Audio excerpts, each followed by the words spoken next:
You smell the food before you see it. Roasted game, rendered fat, something sharp and herbed underneath. The kind of smell that takes a full second to reach the back of your throat. You are standing at a long oak table in a kitchen that never goes cold and never goes quiet. Somewhere in the basement of a palace, so large that the building you grew up in would fit inside the Great Hall 3 times over. It is 4 in the morning. Tallow candles throw orange light across stone walls, blackened by a decade of smoke. Around you, a dozen people are already working. No one looks up when you enter. You are not the kind of arrival anyone marks. The man you are replacing has yellow eyes and hands that shake when he lifts a dish. He has worked this position for 15 years. He is not being promoted. He is being retired because trembling hands make the king nervous, and the king's nervous system is the most expensive thing in the country to manage. The old taster shows you what he knows with the flat efficiency of a man who has made peace with everything. He tells you which saucier cuts corners when the head cook is drunk. He tells you which merchant supplies game that has been hanging a day too long. He tells you how long to wait after tasting before you signal the all clear. Long enough to be sure. Short enough that the dish is still warm when it reaches the table. He tells you last, quietly, without looking at you. If you fall ill, do not expect the service to stop. Then he picks up his single bag and walks out of the kitchen, and no one says anything, and you understand that this is the full scope of the transition ceremony. You came from a village 3 days' ride east, the kind of place that appears on no map anyone important consults. Your father worked a tenant farm until his back gave out. Your mother died before you were old enough to carry the memory cleanly. Just a shape, a warmth, gone.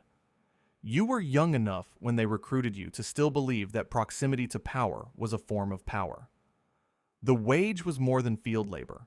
There was a sleeping mat, a daily meal from kitchen surplus, a livery in the king's colors that you were required to maintain at personal expense from that same wage.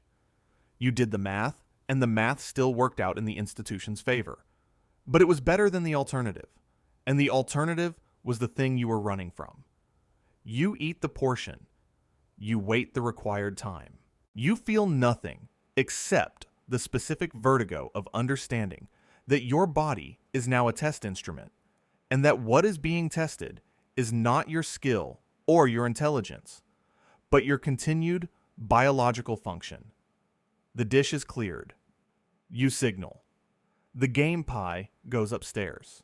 Your name is entered into the household ledger as the new taster, alongside the grooms and the laundresses and the man who tends the king's hunting birds. You are essential. You are furniture.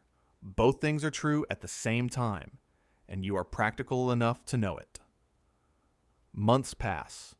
You become genuinely good at this work in the way that people become good at anything they cannot afford to fail at. You learn to read spoilage by smell alone. 8 times out of 10, you can catch it before the dish reaches the table. You learn which vessels leach a metallic bitterness into acidic sauces.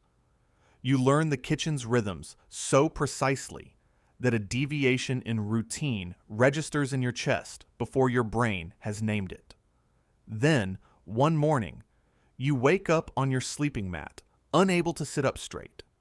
Your stomach has been knotting since the previous evening. By midday, you are running a fever, and your hands are shaking worse than the old tasters ever did. A kitchen boy brings you water. That is the full extent of the medical response. The palace physicians are upstairs, running tests on the remaining dishes from last night's supper, documenting potential threats to the sovereign, writing careful notes in the king's safety ledger. You lie on a straw mat for 4 days, no physician visits. You recover because you are young and stubborn, and because the contamination was from a lead-lined serving vessel the kitchen has been using for 11 years, and the dose was not enough to kill you, only enough to damage something you will carry forward. When you return to the kitchen, the household account notes only that last Tuesday's meal required additional inspection. Your name does not appear. Your 4 days on the mat do not appear. The cost of replacing the vessel does not appear. The vessel is not replaced. This is the first time you understand the precise shape of what you are. You are not a safeguard. You are a liability that has been positioned to absorb a different liability. The distinction matters enormously and will change nothing about your daily life. A year later, the physician arrives. He comes from the Italian fashion of medicine. Educated, well-dressed, contemptuous of what he calls peasant methodology. He has a patron among the high nobility and the specific confidence of a man who has never had to be expendable. He begins immediately to push for modernization of the court's food safety protocols. Silver vessels that supposedly change color near arsenic, alicorn testing, quarterly inspections of kitchen suppliers. Elaborate, expensive, ceremonial. You know, because you have spent 2 years learning the actual chemistry of the kitchen through your own body, that these methods will detect almost nothing with any reliability.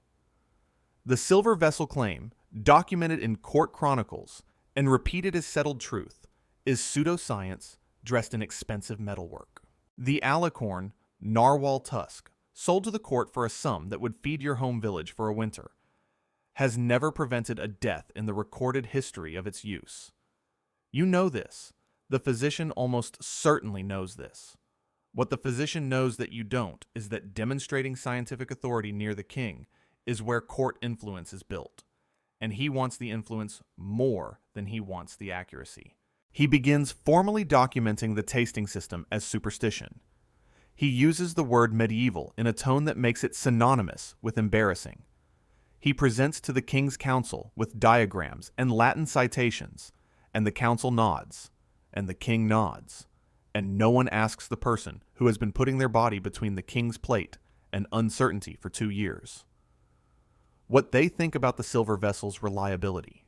You are not invited to present anything. You have no Latin. You have no patron.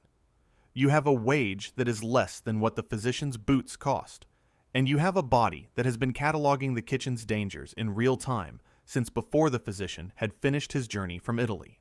The court will spend more money on narwhal tusk than they have spent on your wage in 2 years. And the narwhal tusk will sit in a cabinet and do nothing, and you will go back to the kitchen and taste the next dish, because whatever the ledger says, the king still eats.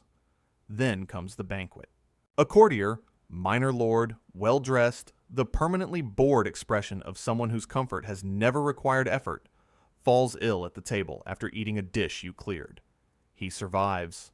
His own physician, it later emerges in private conversation, has been treating him for a stomach complaint for 3 weeks. The illness is almost certainly unrelated to anything served that evening. But the steward needs a resolution, and resolutions in this institution flow downward until they find the lowest viable surface. That surface is you. You are formally summoned. The household review takes 40 minutes. You attempt to present documentation of the Lord's prior medical condition. The documentation is not entered into the record. You are fined a portion of your annual wage, 4 months of the careful saving you have been doing since you arrived, for inadequate tasting. The Lord receives a formal written apology from the steward for the inconvenience. You sit with this for a long time. You think about the lead vessel. You think about the 4 days on the mat.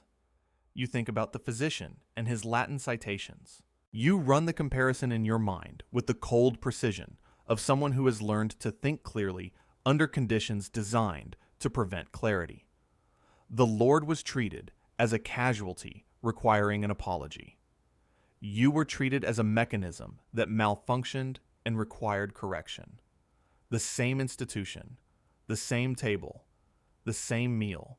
The difference between you is a title and the accident of birth that produced it, and the institution will defend that difference with its full procedural weight every single time. You say nothing. You go back to work. The mentor is the one person in the kitchen who has treated you with something approaching genuine regard. A senior official, 20 years in the palace's service, who taught you the herb combinations that mask early spoilage, who told you which dishes historically come from compromised supply chains, who sat across from you at the kitchen staff table and spoke to you like someone whose observations were worth hearing. You trust him. You have trusted almost no one here. That trust is the most expensive mistake you will make. You discover it obliquely, the way you discover most things that determine your fate. A passing remark from a scullery worker who assumes you already know.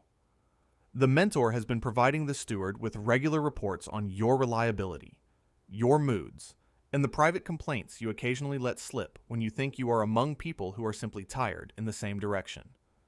You confront him that evening. He does not deny it. He looks at you with something that might be regret, if regret were something people in this institution could afford. He says, "Everyone reports to someone here. You report through your body. I report through words. Neither of us chose the method. You have no answer for this." Because it is true, and because the truth of it means the thing you thought was friendship was actually just a different kind of institutional mechanism, and because the man sitting across from you is not a villain, he is a person who made the same calculation you made every day, except he made it with information instead of flesh. You walk out of that kitchen and you do not speak to him again. And the worst part is not the betrayal. The worst part is that you understand it. The proposal to eliminate your position passes the council 3 months later.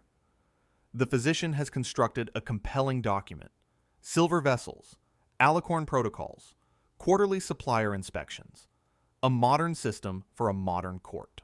The tasting position is described as a holdover from an age of superstition, inconsistent in its results, and potentially a source of court anxiety rather than security. The document is not wrong about the inconsistency. What it does not mention is that the silver vessel is more inconsistent still, that the alicorn has never been verified to detect anything, and that the only thing the new system will reliably produce is documentation proving due diligence was performed. You are summoned to the steward's office and informed that your service has been valued.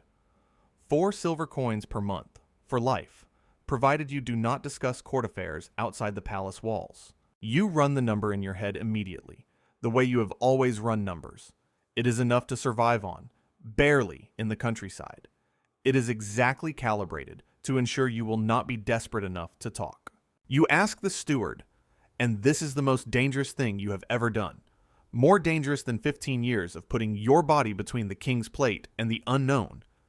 You ask him what happens if the new system fails. What happens if the silver vessel misses something real? He looks at you with genuine surprise. Not at the question, at the idea that the answer needs to be said out loud. Then he says, "We will find the failure and correct it." You collect your belongings. The king dies 8 months after your dismissal. A fever.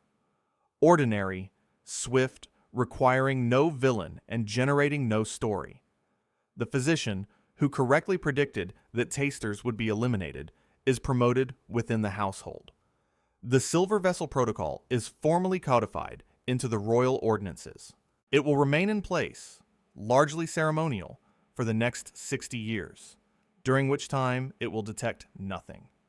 You are back in the countryside when you hear about it, from a village priest, months after it happened. The land is the same land you left. You are not the same person.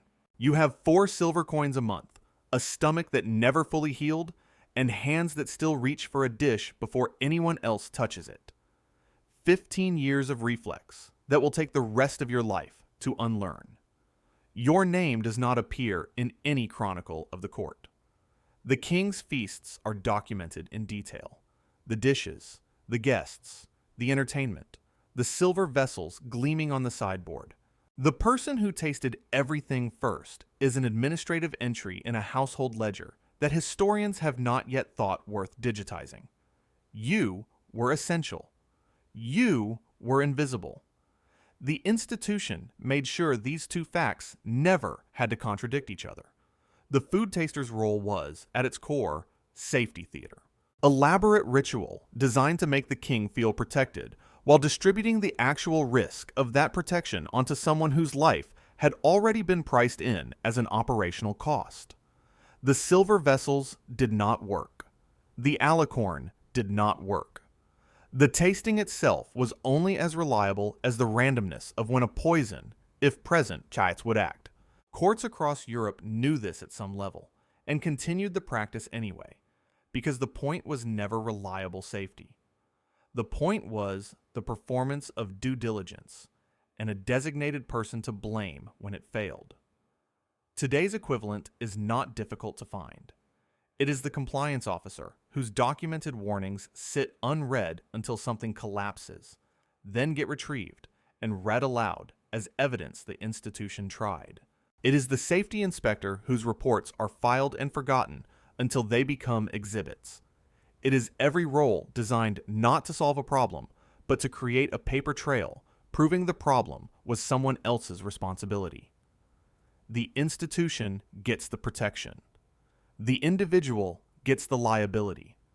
The taster's name did not make it into the record. Ask yourself how many names, in how many industries, in how many ledgers right now, are being entered and will never be read until something goes wrong, and then will be read for one purpose only. If that question is still sitting with you, hit subscribe, because the next one goes somewhere. The history books buried even deeper.